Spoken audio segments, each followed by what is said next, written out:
Hi there. I am deep breath. Uh, Today I'm talking about something pretty personal to me, and that's healthcare. Healthcare. Uh, I'm recording this while I'm sorting my pills for the day, for the week. And I was thinking about how we get to where we are in healthcare as a country. I've had the privilege of either having really good health care through work or being married to a man who has either good health care through work or makes a salary that allows us to purchase good health care. Now, I've been mostly healthy my whole life. I haven't really had to have a lot of health care. I didn't have children until I was 40. So I didn't have to do all the prenatal visits and, get lectured about being of advanced maternal age. And then during my pregnancy, coming across some complications, including my high blood pressure and my gestational diabetes, which then blossomed into diabetes, type 2 so far. It was in 2019.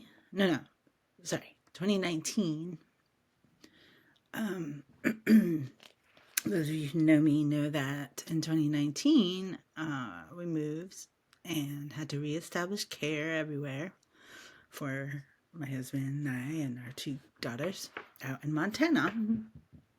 And when we got out there, I went to, all the doctors and established care, and turned out that, I had diabetes, my blood pressure was pretty high. We talked about lifestyle changes. We talked about, my age. And of course, the question of my family medical history always comes up when you establish care, because I am adopted and I have 0 medical history to report. I don't know. I mean, every female in my family for, centuries could have died at the age of 50, for all I know. So there's that. And then there's, we got to Montana because of a church. They do not provide health care,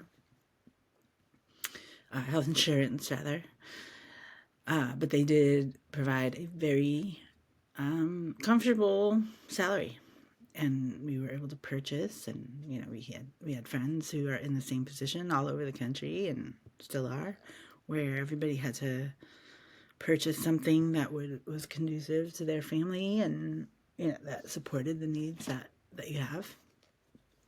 Trying to find health insurance can be incredibly time consuming. And I don't even want to talk about Obamacare. I mean, I don't even want to talk about that period of time when we were not as well off. We were working for a little church that paid my husband a living wage. We were comfortable. We certainly weren't, rolling in it. All that to say, the more money you can put on up front, the better your health insurance is going to be. We all know that. And then fast forward to Utah, where we were at a church that also paid well. I mean, I don't want to talk about how that all happened because I don't, that's not what this is about. But the healthcare issue came up again because we had to reestablish care somewhere else. And Utah, as you know, is a tricky little place because you have such a heavy influence from the LDS community, and they actually have pretty good healthcare stances, and they're certainly not trying to push their religious beliefs on anybody per se. I did have one interesting conversation, let's say, with a healthcare provider who was LDS, and we had this whole conversation about health and about how their religious beliefs affected the way that they practice medicine. And it was interesting. It was super interesting. It's not something I ever thought about before. And if your doctor believes that all health, I'm not saying this is what the LDS community believes. I'm just circling back. Like, if your doctor thinks that all health problems are spiritual, like he or she has a scientific explanation, but then they also kind of deeply believe it's something wrong with you. So there's that. There's something that I had to kind of unpack a little bit. Meanwhile, we moved again in 2023, and we're here in Virginia, in Williamsburg, Virginia, which is a overall affluent area with lots of health care. Now, not enough. There's not enough providers for the number of people who live here. We all know this. Getting in to see a doctor took about 6 months. More than that. I mean, for our children, it took 6 months. And that was only because we actually knew someone from when we lived here the first time. And she actually she remembered us. She loved us. She was like, yes, please come in. We'll make room for you in my schedule. And she's great. I love her. And I'm not going to give you the name because I don't want anyone else to take up her time. Anyway, she's great. And so we were able to establish healthcare for my children fairly quickly, but still 6 months. It was almost 6 months. And then there's me, and we're still working on issues of my health and trying to figure out, because as you remember, 2020, we had the whole world shut down, and I had just been diagnosed with diabetes. I got COVID in 2020. It was a mess. I still have what I believe is long COVID effects. There are things that happen whenever I get sick. It didn't used to happen to me, including, blood pressure related. At one point, I had gone to the urgent care because I felt absolutely miserable, and they wanted to send me on an ambulance to the ER because my blood pressure had spiked so high they were afraid I'd have a stroke. And so all of those things affect the way I think about healthcare and about health insurance, because most people don't really care about an issue until it affects them directly, until it comes and knocks on their door. Now, it's not to say that I was not empathetic before becoming a mom, before needing extensive health care, and having multiple conversations with providers of all kinds. I certainly was empathetic to it, but it didn't matter as much to me personally, where I didn't have to go doing lots of research. I didn't have to have long conversations with healthcare providers and health insurance to make sure things are covered the way they are. Now, my husband has great health insurance. Thank you, Trader Joe's. Trader Joe's has great health insurance, and they cover everything.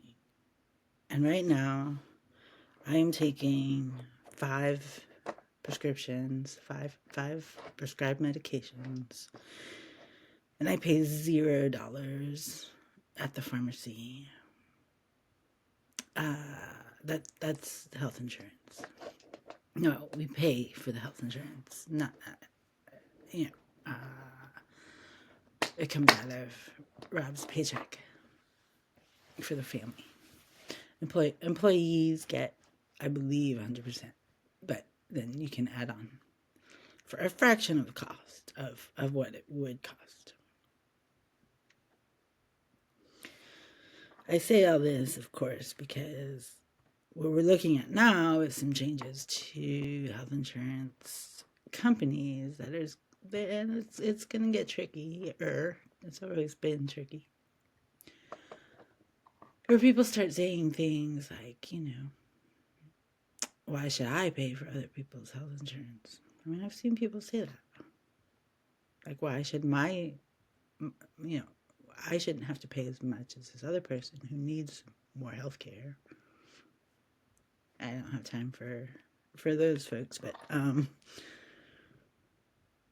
it always seems to be the people who struggle the most who are asked to sacrifice the most, or who are asked to give the most. I mean,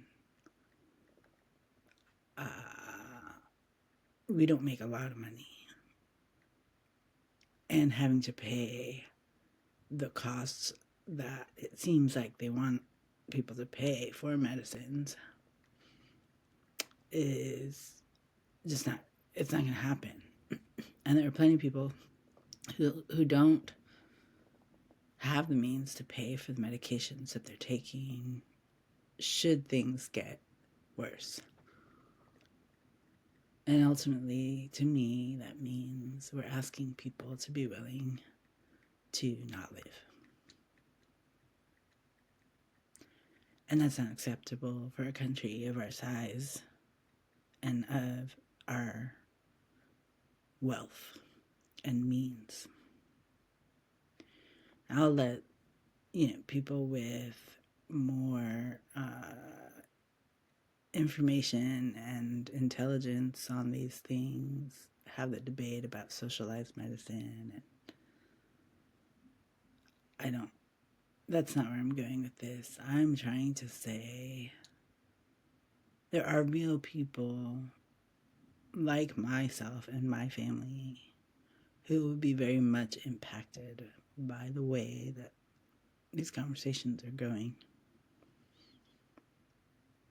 And I just wanted to have some thoughts on that put out there in writing so that you can think about me when you're saying them. When you're saying the things that directly impact my family.